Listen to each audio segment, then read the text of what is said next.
ये तस्वीरें हैं उत्तर पूर्वी दिल्ली के मुस्तफाबाद विधानसभा क्षेत्र के दयालपुर वार्ड की, जहां आप देख सकते हैं भारतीय जनता पार्टी के लोकप्रिय प्रत्याशी मनोज तिवारी जब अपनी पद यात्रा दयालपुर वार्ड में करने के लिए आए तो उन्हें एक बूढ़ी अम्मा ने चाय पीने का आग्रह किया।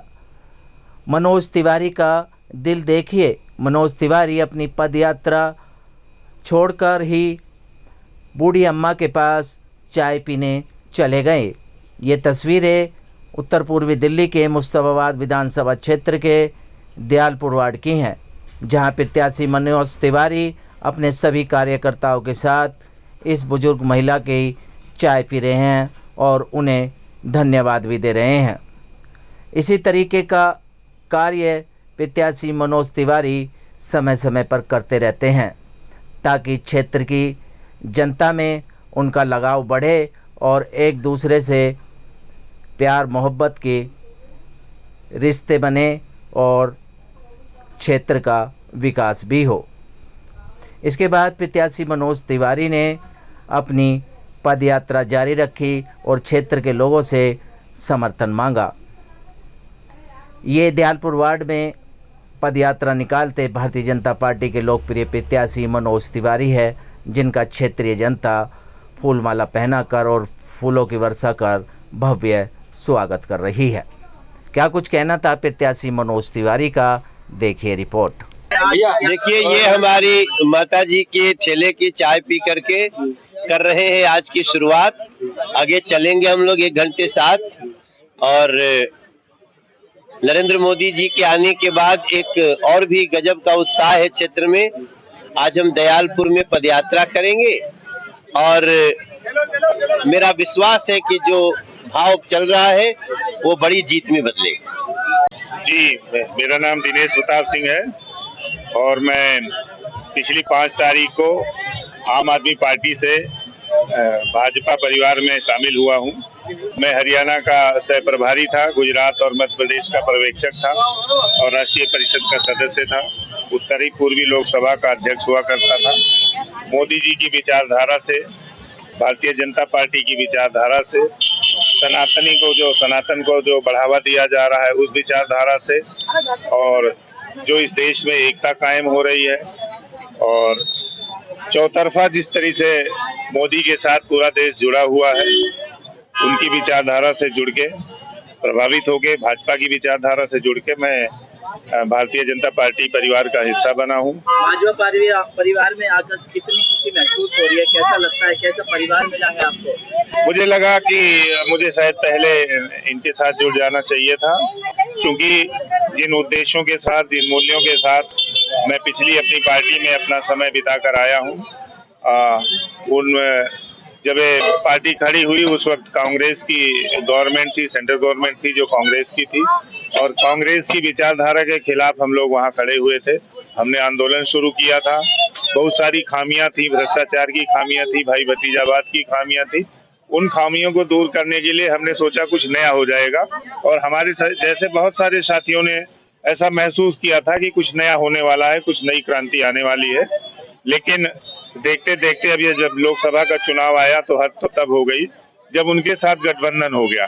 पहले हम उन्हीं को कहते थे कि इनको हटा दो, हटा दो, हटा दो, अब आज उन्हीं को कह रहे हैं कि इनको जिता दो, जिता दो, जिता दो।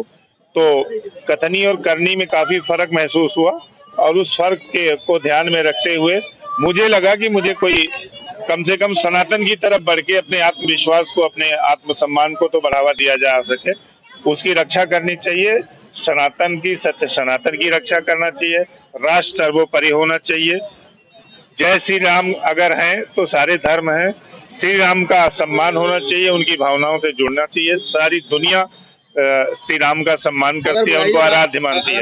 बात की जाए, मनोज तिवारी जी का चाय भी है, ये नॉर्मल ठेले पे पदयात्रा की शुरुआत जी, मनोज तिवारी जी तो बहुत साधारण परिवार से आते हैं और उनका सरल स्वभाव है। मैं उनके बहुत सारी इन्हीं सब जो सामान्य घटनाएं हैं उनको सबको देखते हुए मैं उनका बहुत आदर करता हूं। मुझे लगता है कि वो हर किसी को गले लगाते हैं, हर किसी से प्यार करते हैं, हर किसी को अपना मानते हैं। यही वजह है कि शायद दिल्ली की जनता ने उन्हें और या नॉर्थ ईस्ट की जनता ने उन्हें तीसरी बार अब लोकसभा का जो सदस्य है वो घोषित किया है। और प्रत्याशी नहीं, मैं समझता हूं कि वो तीसरी बार लोकसभा के सदस्य निर्वाचित हो चुके हैं। बस कुछ जो फॉर्मेलिटीज होती हैं घोषणा की होने की बात है। और मनोज तिवारी बहुत ही, जैसे कहते हैं कि बहु प्रतिष्ठा के धनी हो व्यक्तियों में से एक है, क्योंकि भगवान ने उनको जो स्वर दिया है वो भी अलौकिक है, जो उनको साधना दी है वो भी अलौकिक है, जो उनको हम सबसे मिलने का जो एक अदा है वो हर किसी के बहुत नजदीक रहते हैं, हर किसी से दिल से जुड़े हुए हैं। उनसे भी मैं बहुत प्रभावित हुआ हूँ। उनका बोल चाल का तरीका जो है वो बहुत आदरणीय और माननीय वाला होता है, सम्मान वाला होता है, उससे भी मैं काफी प्रभावित हुआ हूँ। तो समझता हूँ कि एक अच्छा नेतृत्व मिल रहा है हमें, एक अच्छा साथ मिल रहा है, एक अच्छी टीम के साथ काम करने का अवसर मिला है। तो इस भावना के साथ मैं अपने सभी जितने भी यहाँ हमारे जैसे श्रीधर शर्मा जी हैं, हमारे इनके पुराने संबंध हैं, तो उस विचारधारा से जुड़ के हम लोग दिल्ली के लिए, इस देश के लिए कुछ अच्छा करने जा रहे हैं। दादा हमें बड़ी खुशी है कि हमारा नेता हमारी छोटी सी दुकान पर है, बहुत बड़ी खुशी है। जा रहे थे जब तुम जगह पे लगा चाय पीने और चाय पी। हाँ, हमें सब अब तक हमें ऐसा कोई नेता ही नहीं मिला जो हमारी ठेली पे चाय पी। वैद्य बाबूराम वर्मा, 15 सालों का इलाज का भरोसा। हमारे यहाँ आयुर्वेदिक औषधियों के द्वारा सभी बीमारियों का सुविधाजनक इलाज किया जाता है, जैसे खांसी, सांस, दमा, बुखार, टाइफाइड, मलेरिया, पीलिया, बवासीर, शुगर, हेपेटाइटिस, खूनी बवासीर, पिरमे, श्वसन लघु शंका आदि का इलाज आयुर्वेदिक पद्धति द्वारा किया जाता है। इसके अलावा सभी बीमारियों की जांच भी तसल्ली बख्श की जाती है, जैसे अल्ट्रासाउंड, एक्सरे, ईसीजी, रक्त, मलमूत्र, वीर्य की जांच इत्यादि। हमारे यहाँ दिल्ली सरकार द्वारा टीकाकरण, टीबी का इलाज व जांच मुफ्त की जाती है। हमारा पता है वैद्य बाबूराम वर्मा चैरिटेबल सोसाइटी, 329 गली number 9, Mandoli extension, near Nand Nagri bus depot के सामने, दिल्ली 93। आप हमारे नंबरों पर भी संपर्क कर सकते हैं। हमारे फ़ोन नंबर हैं 9213329205, 9211478312, 9910418312। आप हमारे चैनल पर भी दिए गए नंबरों पर भी संपर्क कर सकते हैं। हमारा फ़ोन नंबर है 8506973234।